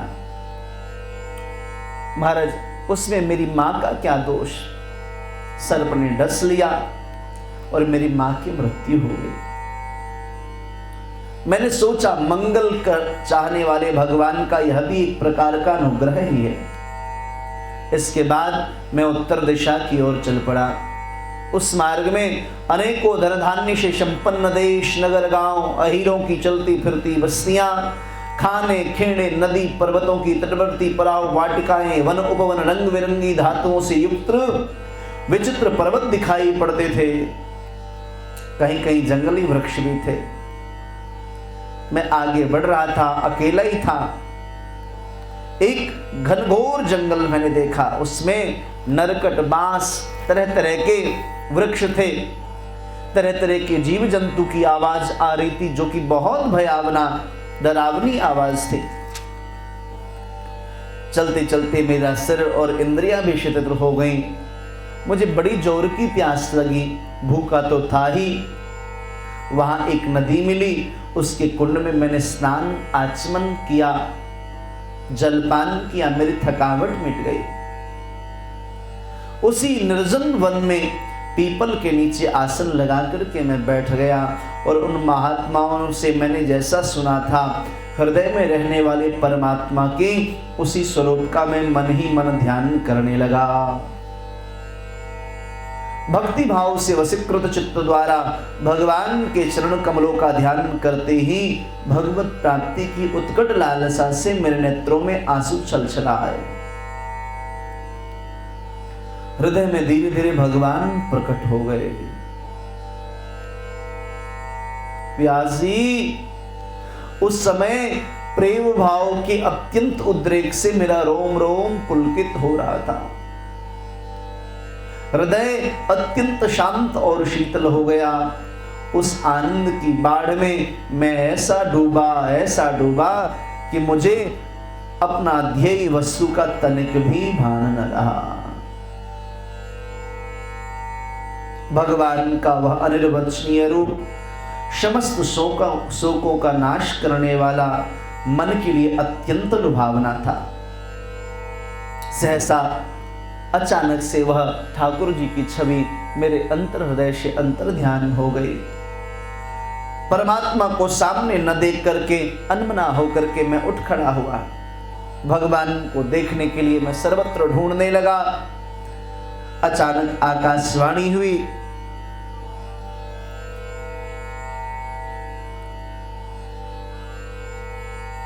रामदास, इस जन्म में आप मुझे नहीं पा सकते।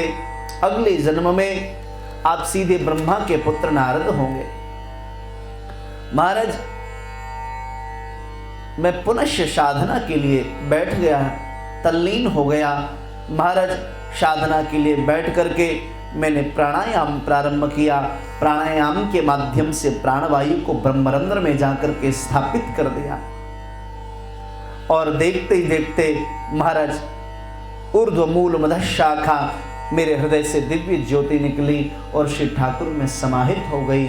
और मैं अगले जन्म में आपके सामने ब्रह्मा का पुत्र नारद बन के उपस्थित हुआ हूं।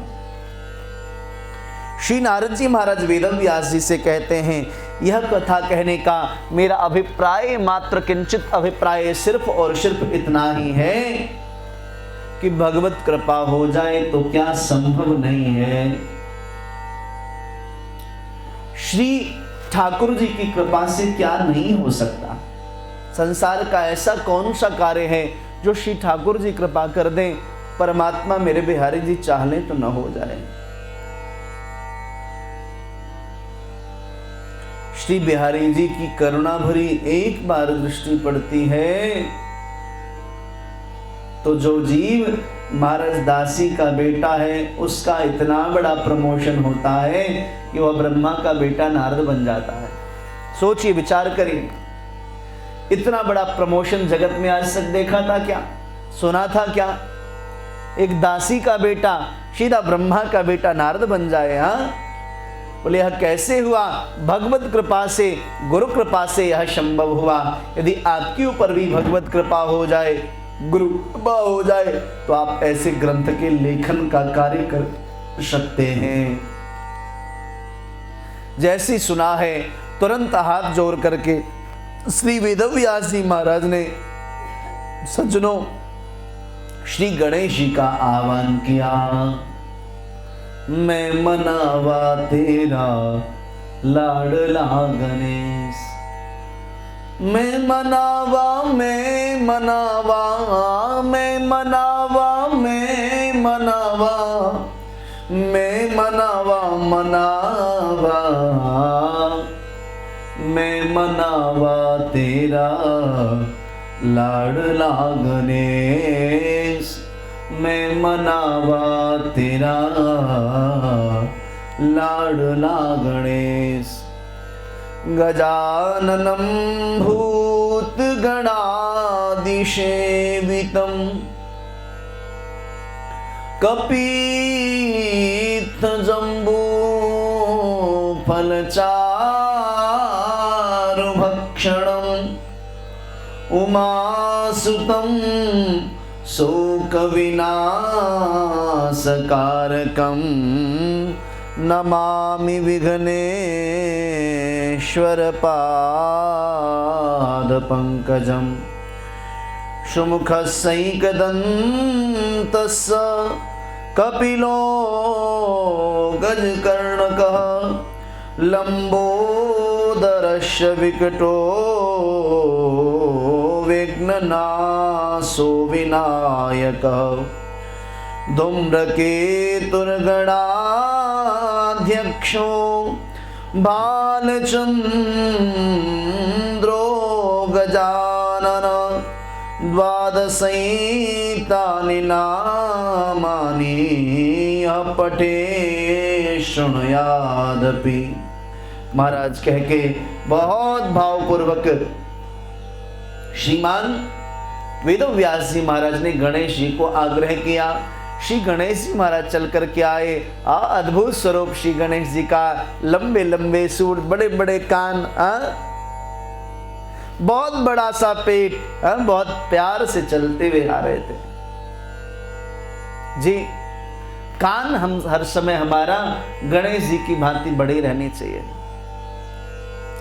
महाराज अब हमारी कान जो हैं गौर करिएगा वह छोटी हो गई। कान हमारा श्री गणेश जी महाराज की भांति विशाल और विराट हो तब जीवन में बात बन जाए। कान तो श्री गणेश जी की समान होनी चाहिए कथा श्रवण करने के लिए। गणेश जी ने कहा सरकार कैसे स्मरण किया आपने? सारी बात बताई। गणेश जी ने कहा आपके आदेश का मैं पालन करूंगा, लेकिन एक शर्त पर। बोले क्या शर्त है? क्या शर्त है? बोले महाराज मैं तब तक आपके आदेश का पालन करूंगा। इसको लगा लिया।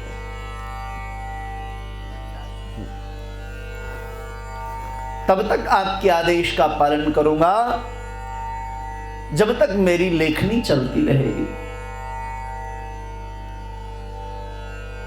श्री वेदव्यास जी ने कहा सरकार आपके हर शर्त को मैं स्वीकार करता हूं। लेखन का कार्य प्रारंभ हुआ। श्रीमद् देवी भागवत जी में चर्चा है। महाराज लिखना प्रारंभ किया। 4 श्लोकों की व्याख्या की। 18,000 श्लोक हो गए। 335 अध्याय हो गए। 12 स्कंद हो गए। महाराज उसका नाम रखा श्रीमद् भागवत महापुराण। बोलिए भागवत भगवान की जय। भी यहां प्रश्न उठता है अनवरत लेखनी इनकी आखिर चलती कैसे रही? मानते हैं गणेश जी महाराज तो ईश्वर हैं, भगवान हैं, वो अनवरत लिख सकते हैं, लेकिन एक बुजुर्ग श्री वेदव्यास जी महाराज, उनका अनवरत बोलने का कार्य आखिर कैसे हुआ? क्या वो थके नहीं? महापुरुषों का जो नियम है वह नियम कभी टूटता नहीं, आखिर इन्होंने कैसे इस कार्य को किया? क्या संध्यादिक कर्मों को करने की आवश्यकता नहीं हुई? और यदि करने की आवश्यकता हुई, करने संध्या गए होंगे, भजन करने गए होंगे, इसका मतलब भागवत अधूरी रह गई? बोले नहीं। कैसे? बोले महाराज जब जब वेदव्यासी को नित्य कर्मों से निमित्त होने की आवश्यकता होती, तब तब वेदव्यास जी भागवत जी के किसी क्लिष्ट श्लोक को प्रस्तुत कर देते और उसकी व्याख्या करने में लंबा समय गणेश जी को लग जाता, और तब श्री वेदव्यास जी महाराज सारे कर्मों को करके लौट जाते, फिर भागवत की कथा करने लगते और गणेश जी लिखने लगते। हाँ महाराज, आज भी वह स्थान है व्यास गुफा, जब आप बद्रिकाश्रम में जाएंगे तो आज भी वह स्थान विद्यमान है जहां पर श्री भागवत जी का प्रादुर्भाव हुआ। मेरी तो इच्छा थी श्री ठाकुर जी कृपा करें, इस वर्ष की कथा निर्धारित थी नैमिषारण्य में, आप सबको यह बात ज्ञात भी है, उसके सारे यजमान भी निर्धारित हो चुके हैं। थे इस कथा की मुख्य संयोजिका अभी इस कथा में जुड़ी हुई भी हैं हमारी पूज्या माता श्री कुसुम अग्रवाल जी। इस कथा के प्रधान संरक्षक हमारे बाबूजी डॉक्टर ब्रजनंदन शर्मा जी, जो कि अभी पटना में विराजमान है। कथा को श्रवण करने के उद्देश्य से ही हमारी मैया ललिता माता भी कथा श्रवण कर रही हैं, जो कि 7-8 महीने से फंसी हुई थी बेंगलुरु में। वो चल करके पटना आई और सब लोग सपरिवार, हमारे पुत्रवधू बाबूजी की श्री नीरजा जी, मैया और इनके सारे पुत्र पौत्र जो भी संतान हैं, सब लोग बेंगलुरु में भी बैठ के कथा श्रवण कर रहे हैं। आप इस कथा के संरक्षक थे, जो नैमिषारण्य में कथा होनी थी। बहुत जोर शोर से यह चल रहा था विचार की यह बहुत व्यापक आयोजन होना चाहिए, सारे होटल आदि भी बुक हो चुके थे। और उसी समय यह भी घोषणा हुई थी कि अगली कथा ठाकुर जी की कृपा रही तो नैमिषारण्य के बाद बद्रीनाथ धाम में कथा होगी। बद्रीनाथ धाम की कथा सज्जनों अतिशय प्रभावशाली होगी, यदि कभी कदाचित ठाकुर जी की कृपा से हो जाती है तो। चूंकि इस बार तो सब कुछ निर्धारित था, तब भी कैंसिल हो गया, लेकिन कोई नहीं, ये कोरोना जिंदगी भर रहने के लिए थोड़ी आया है।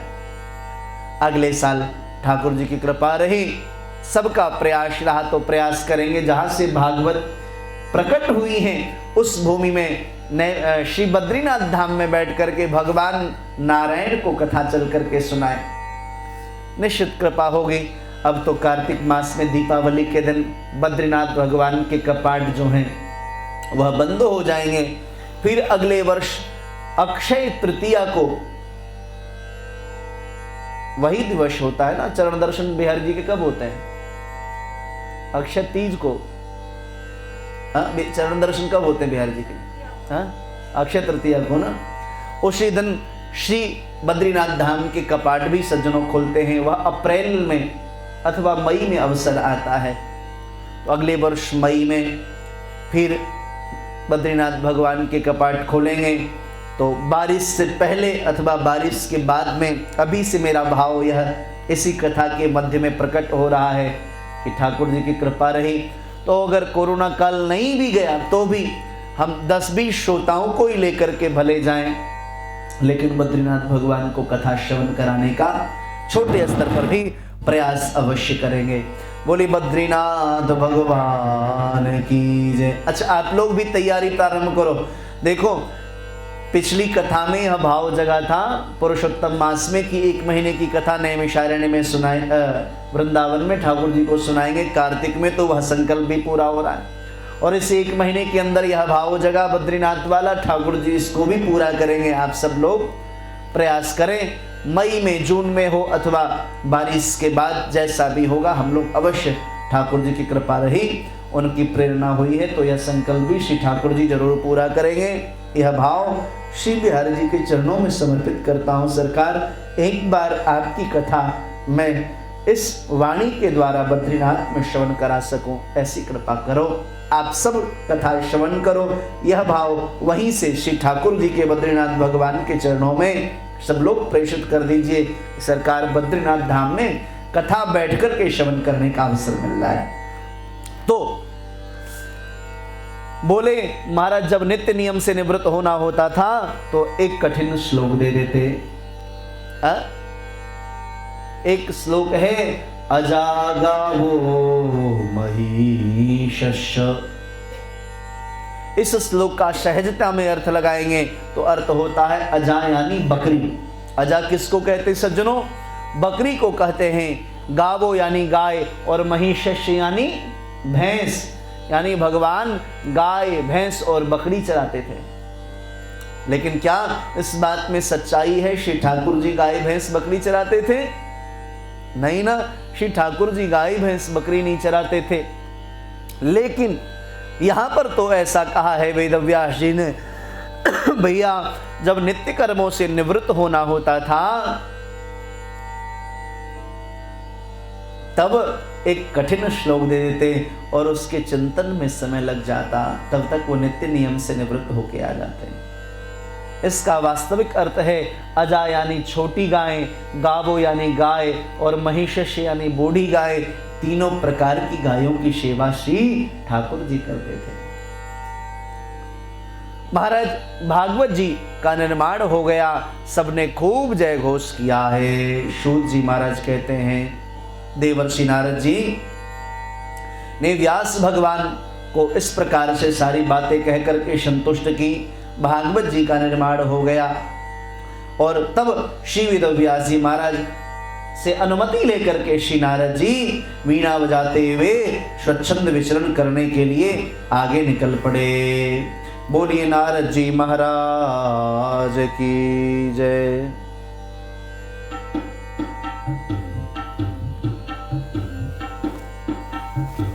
महाराज बड़े भाव से श्री नारद जी महाराज वीणा बजाते हुए जा रहे हैं।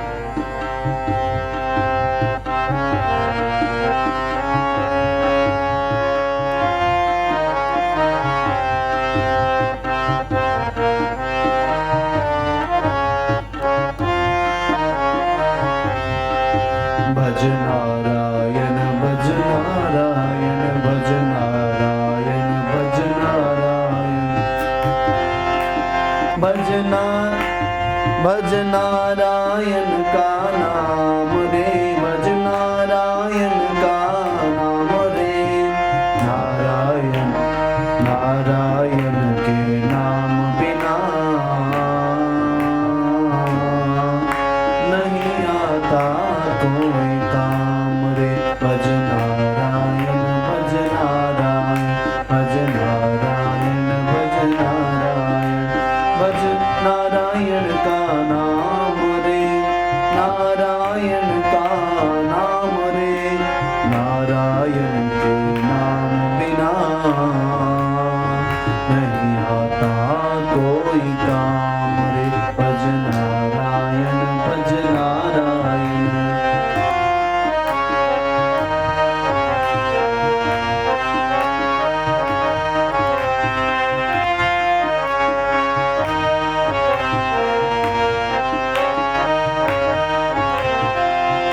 सबरी अहिल्या गणिका नारी, सबरी अहिल्या गणिका नारी।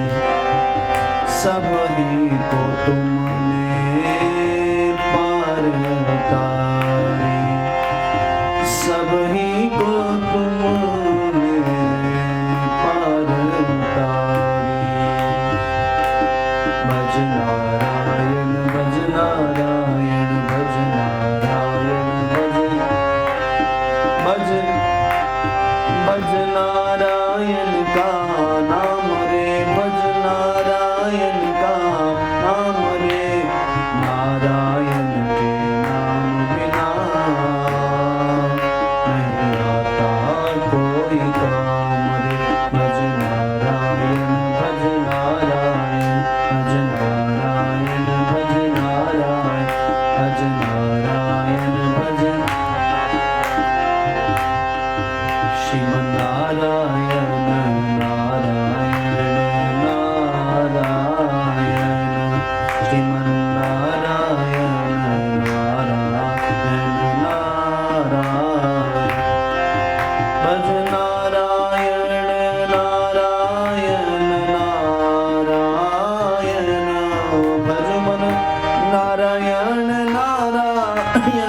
श्री नारद जी महाराज की जय।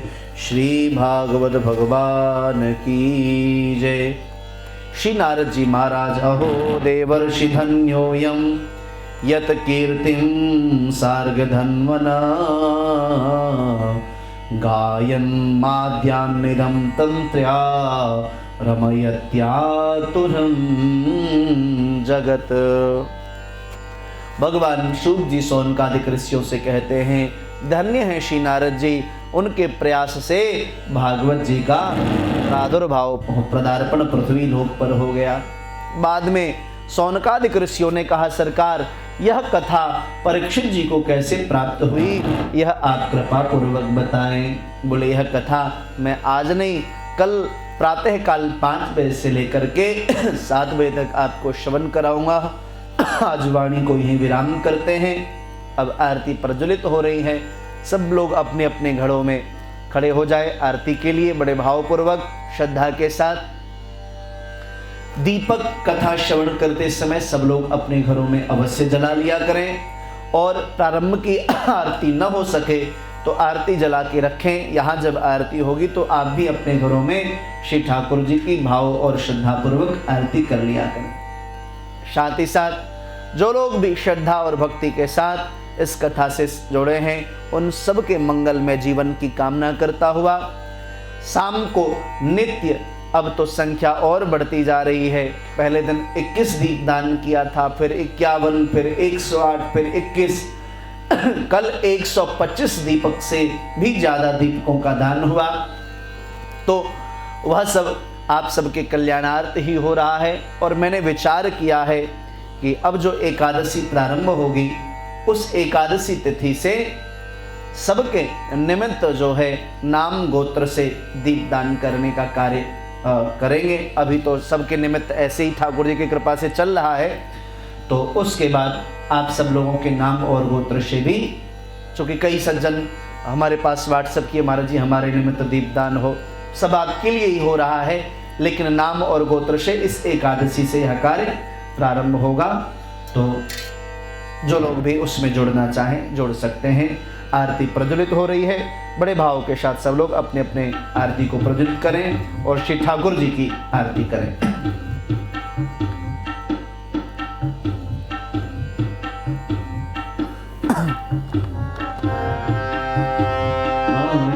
बिहारी तेरी आरती बिहारी तेरी आरती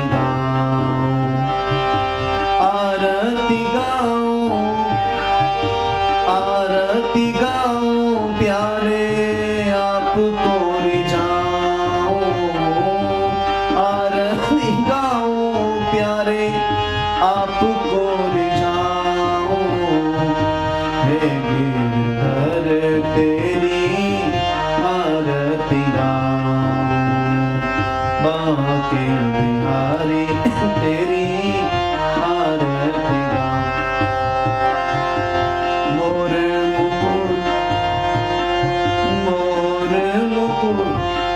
मोर मुकुट प्यारे शीस पे सोहे, प्यारी बंसी मेरो मन मोहे, देख छवि बलिहारी बजाऊं, बांके बिहारी तेरी आरती गाऊं।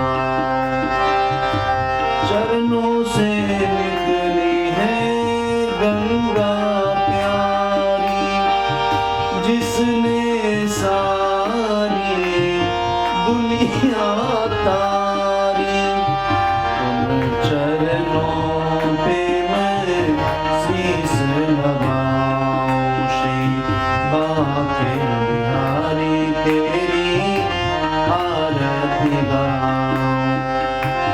व्यास दास के नाथ आप हो, सुख दुख जीवन प्यारे साथ आप हो, इन चरणों पे बल बल जाऊं,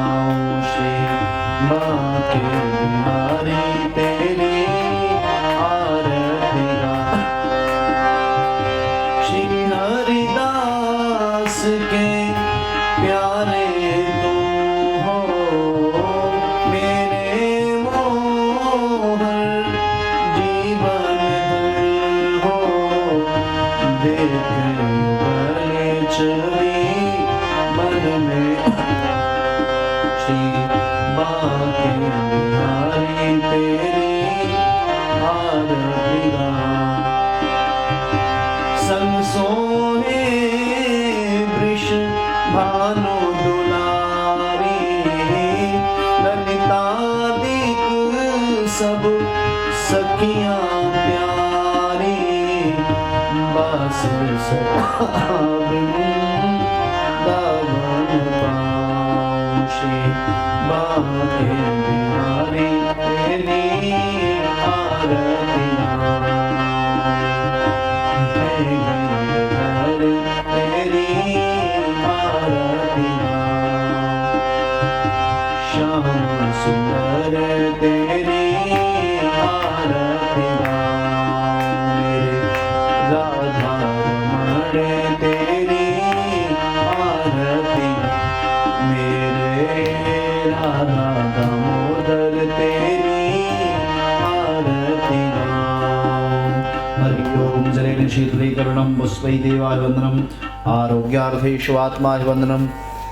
द्यौः शान्तिरन्तरिक्षगुं शान्तिः, पृथिवी शान्तिरापः शान्तिरोदयः शान्तिः, वनस्पतयः शान्तिर्विश्वे देवाः शान्तिर्ब्रह्म शान्तिः, सर्वगुं शान्तिः शान्तिरेव शान्तिः, श्यामा शान्तिरेधि। हरि ओम। हस्तौ अक्षतपुष्पाणि गृहीत्वा मङ्गलमन्त्राणि पठेयुः, पुष्पाञ्जलिं प्रारभ्यते।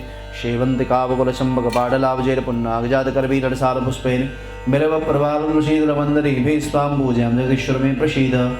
नानासुगन्धपुष्पाणि यथा कालोद्भवानि च पुष्पां दृढमया धत्तं गृहाण परमेश्वर।